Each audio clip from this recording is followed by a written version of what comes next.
then why are you wearing clothes? If you don't want people to be clothes, you should take off your clothes. Selama puluhan tahun berdakwah di hadapan jutaan orang, Dr. Zakir Naik dikenal sebagai sosok yang hampir mustahil untuk dipojokkan. Namun pernahkah Anda bertanya-tanya, apa pertanyaan tersulit yang pernah ia hadapi? Dalam video ini, Dr. Zakir mengungkap rahasia di balik pertanyaan-pertanyaan terlarang, yang bahkan enggan ia sebutkan di depan publik. Serta satu momen ikonik saat seorang wanita mencoba menjatuhkannya dengan logika yang sangat tajam di Dubai. Bagaimana cara beliau membalikan keadaan? Next question asks by Nawaz Sharif from Calcutta. Which is the most difficult question posed to you so far in your life? This is the question. This question, which is the most difficult question posed to you so far in life, is the most difficult question in my life. Yes, there have been difficult questions. I can narrate many. As far as the most difficult question is concerned, because it's not a very common question, I will never tell it to the masses, to the public. Because such questions are so difficult, so attacking, and if it's not common, why should I make it public? Alhamdulillah, I have the answer, and Allah helped me. It's through Allah's help I got the answer. This I only discuss with the scholars and the fuqahas. And I asked them, what is the answer? And I've asked this to maybe 50 or 100 people who are scholars and people of knowledge.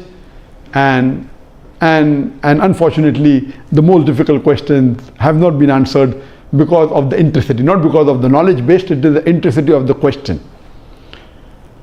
So those questions which are attacking Islam, and they're not common, and it's difficult to understand the answer. As a policy, even if you ask, I'll never tell you. That's only to be discussed with people of knowledge and the scholars. Yes, there have been many questions which are tricky. Many questions which may require logical answer, has nothing to do with Islamic knowledge. And there are many. I'll just give one example to you. I don't say it's the most difficult, but it was a tricky question. And I remember, I think it was in the year 2014 or somewhere close to that in Dubai. After my lecture in Dubai, there were about 15,000-20,000 people in the audience. There's a lady who's a non-Muslim who asked me a question. And she said, now, Dr. Zakir, you often give the example of why a Muslim lady should do hijab, and you ask the question that if two twin sisters who are equally beautiful, one of them is wearing the Islamic hijab, complete body covered, except the face and the hands up to the wrist, and the other twin sister, she is wearing the Western clothes with mini skirts and a low neck, and if both of them are walking down the streets of Dubai, and if there is a hooligan, if there is a ruffian who's waiting to tease a girl, which girl will he tease? And you ask this question. And yes, I have given this example and I've asked this question since the early 90s when I gave the talk of women's rights in Islam the first time in 1993. Since this time I'm asking a question. And I've asked this question in public forum that which girl will you tease? And always the answer has been, but natural, the girl wearing the Western clothes in mini skirt or low neck because she's attracting. And for 20 years, the answer has been same. Now this lady comes up and she repeats the question, but she says that according to me, the girl wearing the Islamic hijab would be teased. I said, why? She said, because the man would like to know what is behind the clothes. That's why he will tease the girl wearing the Islamic hijab. And my daughter who was in the audience, she said, now Abba is trapped. My father is trapped. And I was taken aback that this was never answered. So what I say, these type of replies are mainly devilish replies to try and trap. But Alhamdulillah, in such situation, Allah is the one who always helps. I got up and I said, okay, sister has asked a very good question, and I continued the question. And I said, though I disagree. So this was a question asked, now hear my answer. I said, I disagree with your answer. It's an illogical answer. But if you agree that your answer is correct, then why are you wearing clothes?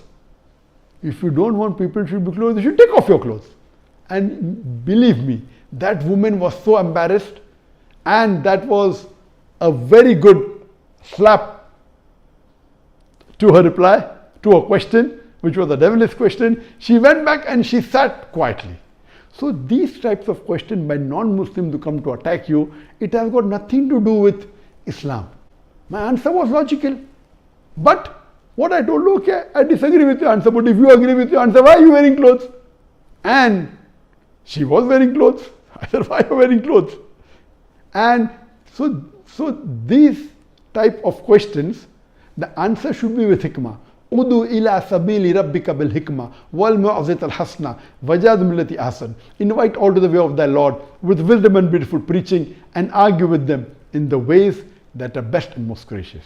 So such type of questions are many. Inshallah, if you see my videos and see my question answer session, you will find many of such questions. Kisah tadi mengajarkan kita satu hal penting, bahwa dalam setiap majelis ilmu, tidak semua penanya datang dengan hati yang tulus untuk mencari hidayah. Banyak di antara mereka hadir hanya untuk mencari celah atau sekadar mencoba memuaskan ego dengan mencari-cari kesalahan. Namun, seperti yang kita lihat, kebenaran tidak akan goyah hanya karena logika yang dipaksakan. Logika yang jahat akan selalu kalah oleh jawaban yang tulus dan berdasar. Jika Anda merasa video ini bermanfaat, jangan lupa untuk tekan tombol like, subscribe, dan bagikan kepada orang-orang terdekat Anda. Menurut Anda, apakah jawaban Dr. Zakir tadi sudah cukup mewakili ketegasan dalam membela kebenaran? Tuliskan pendapat Anda di kolom komentar di bawah. Sampai jumpa di video berikutnya.